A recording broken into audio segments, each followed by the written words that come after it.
Hello, I'm Jill from Ingvid, and today, as you know, I usually teach an aspect of the English language, but today we're going to be looking at the English language from a different perspective, a different angle, and looking at the history of the language and how it has developed. Because the English language hasn't always been the way it is today. It's developed over hundreds and hundreds of years. Now today, hundreds of millions of people speak English all over the world, whether it's their first language or their second language or just one of the foreign languages that they speak and learn at school and so on. So hundreds of millions of people speak English and learn English. But hundreds of years ago, the English language that we know today didn't really exist. It sort of got put together gradually by different historical events. So we're going to go back in history now and have a look at a timeline. I don't know if you've seen a timeline before, but it is literally the time, the years going from left to right, like you get on a graph if you've done graphs.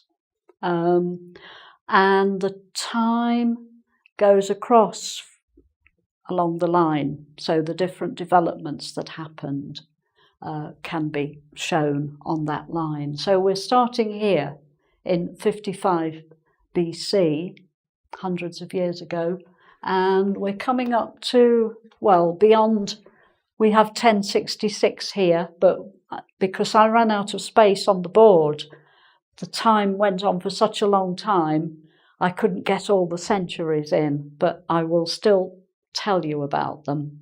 Okay. But these are the very interesting parts which are on the board. So, 55 BC, the Roman invasion of Britain, of the UK, where we are at the moment. So, you've heard of the Roman Empire with Julius Caesar and all the other Caesars, the Roman Empire that spread in different directions, and Britain is one of the directions they spread in. They came here and stayed for a while and built some nice buildings, and they built a wall that goes across between Scotland and England called Hadrian's Wall, because the emperor at the time was called Hadrian. So anyway, when they came and stayed for some time, they brought their language with them, the Latin language.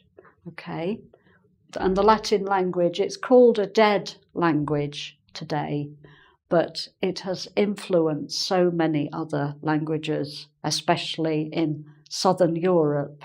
So languages like Italian, French, Spanish, Portuguese, they all come from Latin. So in this country, in the English language, we have had the Latin influence at different times. So the Romans brought their Latin language with them. Okay, so that influenced the way people were speaking to each other as time went on. And the natives of this country started learning Latin words, and it became integrated into the language. Okay, so let's have a look at some of the words that we use today that were influenced or that came from Latin words, right? And we have this pie chart here, which you may know if you've been studying things for IELTS and the writing task. A pie chart, so the whole circle represents 100%. So if you're thinking of all the words in the English language at the moment, Latin, the Latin words that came from, partly from the Roman invasion, we have 29% of the words in the English language have come from a Latin origin, from a source, Latin source. Okay, so here are just a few of very words that we use every day, really.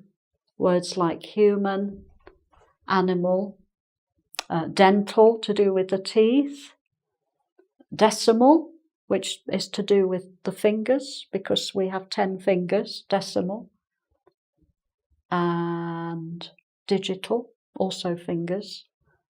Factory, where things are made, manufacture. A library, where you read books, libra meaning book, library, the building where the books are kept. Manual, to do with if you do things with your hand, it comes from the Latin word for hand, manual.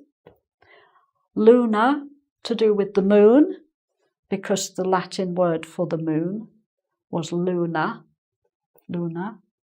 And solar, to do with the sun, again because the Latin word was like that, solar. Military, anything to do with soldiers, because the Latin Roman Empire soldiers were, that was the word that was used for soldiers, miles, I think. And we also get our mile, the distance, the mile from that, because that was the distance that they would march, I think, before they had a rest or something like that. So military is to do with soldiers. Science, to do with knowledge, science. And station, the railway station, the bus station, is a place where you stand still before you move off. And that also comes from a Latin word, to be static in one place.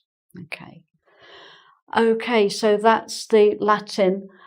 You'll notice also that later on in history, Latin kept coming back. So there and there. But that's the Latin from these 3 points in history when we had visitors of one sort or another. Okay, so let's move on then. The next major event. I've put 450 AD, but I'm going to start putting century numbers now because it's simpler. So the 5th century, okay, Germanic migration. That's people from roughly where Germany is today in the mainland Europe, moved across, okay, from the Saxon area of Germany, Saxony. So the language they brought with them was a kind of, well, it became Anglo-Saxon because it got merged with the English we already had, the Anglo part, with the Saxon part added. And that's another name for that is Old English, which looks totally different from the English we have today. So they brought a different language with them, and that got all mixed in. If you think of a big cooking pot and different ingredients being put in, and it just keeps cooking and cooking over time, that's how it was developing. Okay, so Germanic, let's have a look at how much Germanic language there is in English today. So looking at our pie chart again, we've got Germanic 26%. So just over a quarter of the words in the English language today come from a Germanic source. And I've put some little abbreviations here.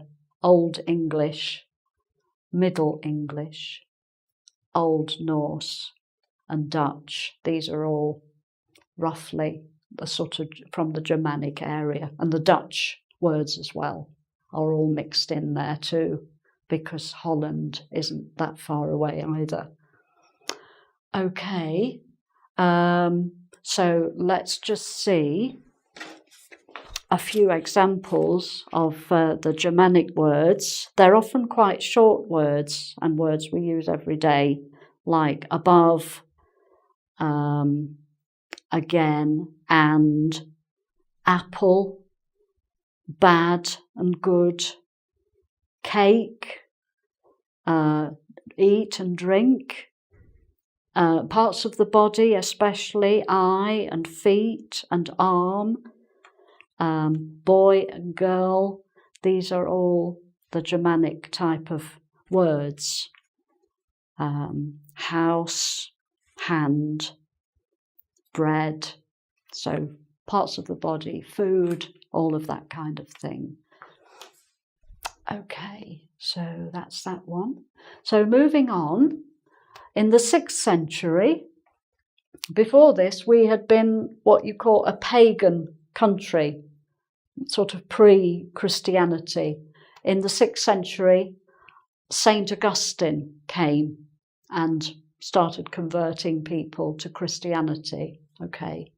And that meant bringing languages with him, like the Bible that was written in these different languages, other books of learning. So again, Latin came in, and Greek as well came in, and Hebrew all came with the Christianity, which spread around the whole country.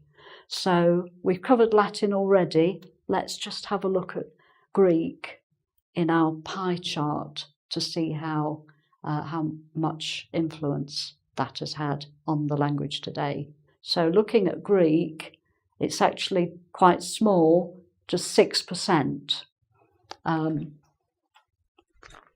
But they're very sort of, they're the kind of words that are used in a sort of academic life. And the word academic itself is one of them. Academic is a Greek word.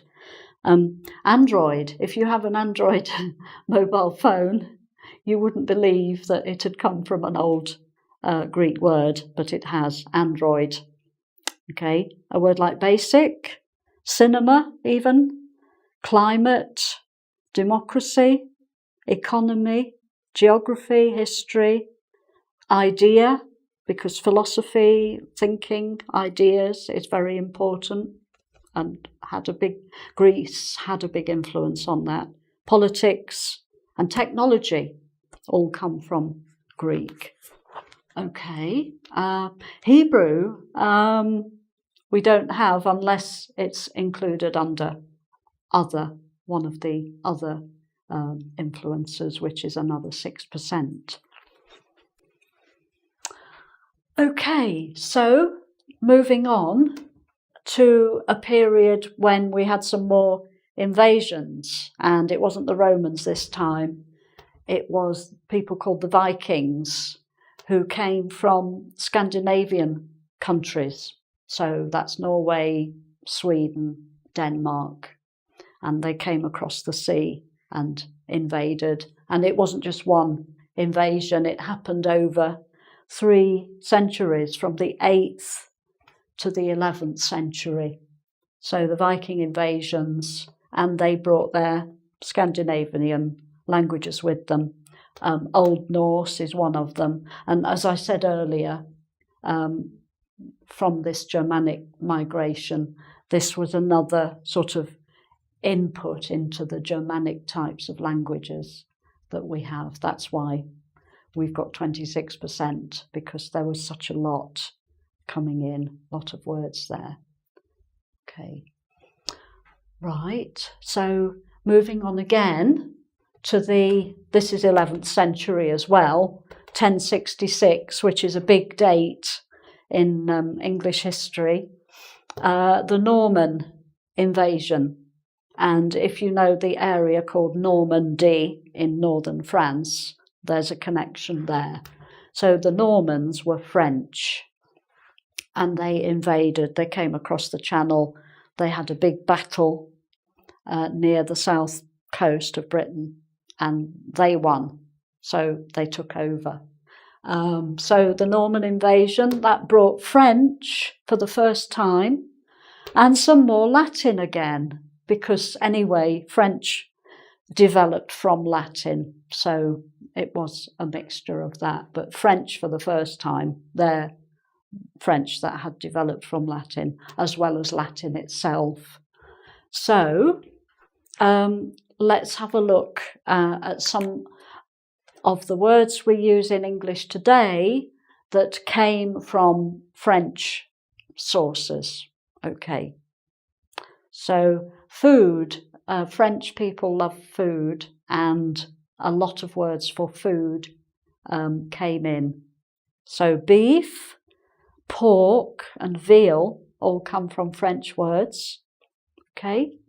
But then some other interesting words that maybe were Latin originally, but they became French, and then these French words came into English, and they're still with us today.